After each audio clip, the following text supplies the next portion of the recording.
in modern thought and philosophy, relativism is considered a kind of a bad thing and is equated with chaotic nihilism, and sort of someone who could do anything, get away with anything, you know, just things on the fly, you know, has no real rules that they care about and so on, something like that. And I think that's unfortunate. And it's a natural tendency among those whose cultural predisposition is to have absolutist rules, absolute rules, that come from some absolute source, which is from old-fashioned Western theism, Abrahamic theism, and therefore feel uncomfortable no longer having such an absolute sort of guideline about how you should live and what's the meaning of everything and so forth like that, and think that, and therefore fear nihilism, and therefore look to a new absolutism, which of course is then the absolutism of materialistic science and becomes absolutistic scientism.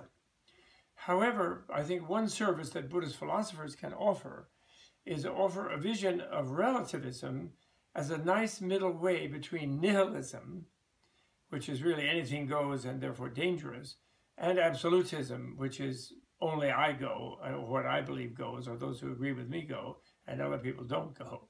Let's put it that way. So relativism is, well, we all go in ways as best we can, trying to get along with each other, and our truths are relative truths, which mean they are valid and they are not false in a relative context. But we always want to be looking at that context and realizing others may see things and create a different context.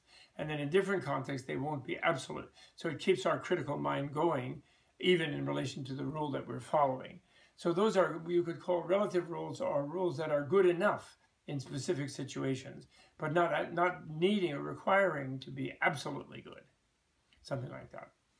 Okay, unless you have a definition of absolute that it just means something you're very firm about, like not killing people we should be very firm about, so we can be relatively absolute about that rule, but only relatively, not absolutely absolute. And Buddhism is very good at this, de-absolutizing things and deconstructing false absolutes, and all absolutes in a way in the relative world are false, except for that one, that the relative world is relative. That's kind of like that's relatively absolute, you could say, something like that. Okay?